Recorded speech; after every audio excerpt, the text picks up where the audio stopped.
C'est le groupement de Moudoussa en territoire de Kabaré qui a été choisi pour le lancement de la campagne agricole saison 2018-2019. Le gouverneur du Sud Kivu, maître Claude Nyamugabo Baziboué, y a été accueilli par une foule en liesse, visiblement heureuse de voir leur contrée honorée par cette activité à caractère doublement coutumière et de développement. Le chef de la chefferie, le Mwami Kabaré Rougemanizi II, s'est d'entrée de jeu félicité de voir que cette partie du territoire de Kabaré fasse l'objet du choix de l'autorité provinciale pour cette cérémonie.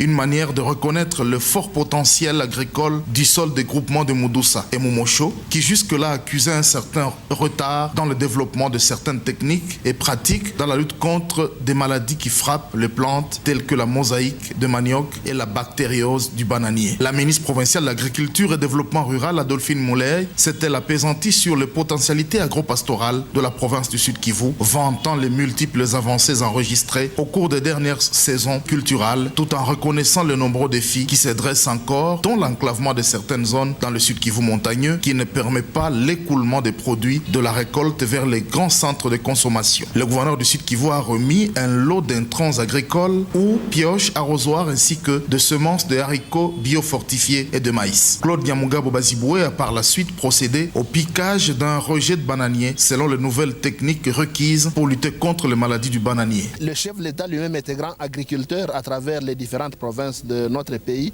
pour nous donner l'exemple. Et nous sommes les prolongements de la main du président de la République, parce que notre gouvernement provincial a également fait de l'agriculture l'une de ses priorités. Ainsi, la province du Sud Kivu entend se hisser de nouveau à son rang d'antan d'un des plus grands greniers agricoles de la République démocratique du Congo. Merci beaucoup à vous, estimés téléspectateurs des radios-télévisions Goma Kivu. Nous disons bonjour et bienvenue une fois de plus à suivre cette tranche spéciale sur le tam-tam numérique. Sur ce plateau, je reçois le gouverneur des provinces, maître Claude Nyamugabo, qui est donc de passage à radio-télévision Goma Kivu. Mais aussi, nous sommes avec le ministre provincial des Travaux publics et infrastructures. Il s'agit là de l'ingénieur Doli Bizimungu. Excellence, monsieur le gouverneur, bonjour et bienvenue. Bonjour. Voilà, Excellence, quelques questions aujourd'hui. C'est une année déjà depuis que vous avez pris les commandes de la province du Sud Kivu. En termes de bilan, même si s'auto-évaluer c'est souvent difficile, quelle est l'auto-évaluation que vous pouvez faire par rapport à cela? Oui, merci beaucoup. S'auto-évaluer, ce n'est pas facile, mais c'est un exercice républicain auquel je suis habitué. Vous avez constaté que lorsque j'ai réalisé 100 jours à la tête de la province, je me suis évalué, j'ai évalué les 100 jours et aujourd'hui c'est l'an 1 de ma gouvernance à la tête de la province et je crois qu'il y a des choses qui ont changé et dans le bon sens. Souvenez-vous que j'ai pris la tête de la province où dans la caisse il n'y avait rien. J'ai commencé le travail pendant qu'il y avait 13 mois de salaire impayé. J'ai commencé le travail pendant que dans la ville, il y avait beaucoup de poches d'insécurité. Également sur le plan des infrastructures, il y a des travaux qui avaient commencé mais qui avaient connu un ralentissement et qui ont été relancés depuis que nous sommes là. Et en termes de difficultés, monsieur le gouverneur, une année, il n'y a pas eu tout simplement du bien, il y a eu aussi des difficultés, lesquelles par exemple? La grande difficulté, c'est la maximisation des recettes. Vous savez que nous, au niveau de la province, nous avons une loi qui nous permet de collecter des taxes et des impôts. Il y a également la rétrocession qui doit venir de Kinshasa sur base de ce que les régies financières collectent en province du Sud Kivu. La principale difficulté, c'est la maximisation des recettes, comme je le disais. Mais nous sommes en train de réorganiser notre régie financière, la DPMR, parce que déjà, elle nous a permis de payer régulièrement les salaires de nos collaborateurs. Je voudrais souligner que les impôts et les taxes que nous payons au Sud Kivu nous ont permis non seulement de payer régulièrement les salaires de nos collaborateurs, mais également nous avons pris un grand risque, à savoir moderniser la route nationale numéro 2, les 13 premiers kilomètres. Il est vrai que la route nationale relève du gouvernement central. Mais moi, j'ai pensé qu'il fallait faire quelque chose sur cette route. Et le chef de l'État m'a instruit de tout mettre en œuvre pour faire comme ailleurs, où les partenariats publics-privés paye. Et aujourd'hui, je suis heureux de dire à notre population que c'est grâce aux impôts et aux taxes qu'elle paye qu'aujourd'hui, nous avons commencé l'asphaltage du rond-point de l'Indépendance et des 400 premiers mètres.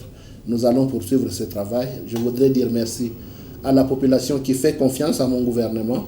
Merci au président de la République qui instruit et qui suit régulièrement les travaux d'infrastructure dans la province du Sud Kivu. Et nous allons tout mettre en œuvre pour que notre population soit contente de notre gouvernance à la tête de la province. Et là, monsieur le gouverneur, si on peut parler sur le plan sécuritaire, comment vous appréciez l'opération Tujikinge que vous avez lancée récemment afin d'éradiquer l'insécurité au niveau de la province du Sud Kivu? L'opération Tujikinge se porte très très bien à travers les 8 territoires de la province ainsi qu'à travers la ville de Bukavu, mais il faut reconnaître qu'il y a quelques poches d'insécurité qui persistent et notre rôle est d'y mettre fin avec notre police et nos services de sécurité. Je voudrais dire qu'il y a eu quelques poches de résistance, mais que tout est mis en œuvre pour que notre population ainsi que ses biens soient sécurisés par nos forces, notre police ainsi que nos forces de sécurité. Et puis en sport, monsieur le gouverneur, vous avez payé les billets de l'équipe de l'OC Mungano qui a enregistré une défaite à Kinshasa. Est-ce que cela, ça vous plaît? Non. Lorsque nous payons, depuis que je suis là, nous appuyons nos clubs. Il n'y a pas que l'OC Mungano, il y a eu Bukavu Dawa, il y a eu Étoile du Kivu. C'est nos clubs et nous avons l'obligation de les soutenir dans la possibilité de nos moyens. Nous l'avons fait pour Mungano.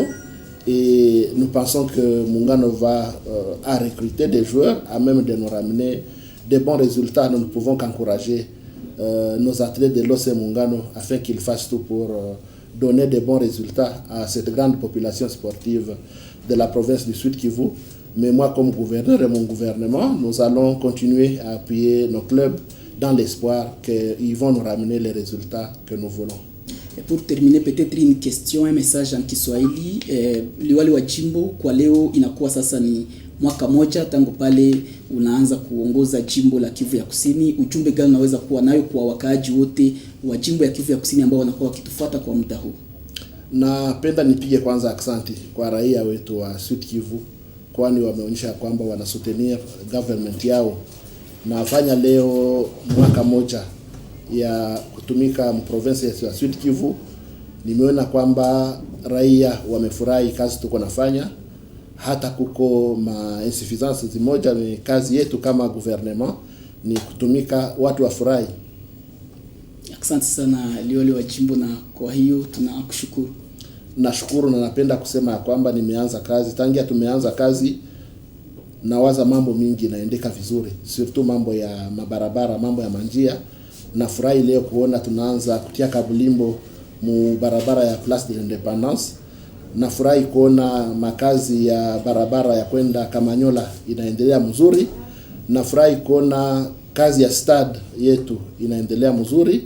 Nafurahi kuona maji bientôt itaanza kukule mpaka Panzi. Nafurahi na ingine makazi tuko nafanya mu province.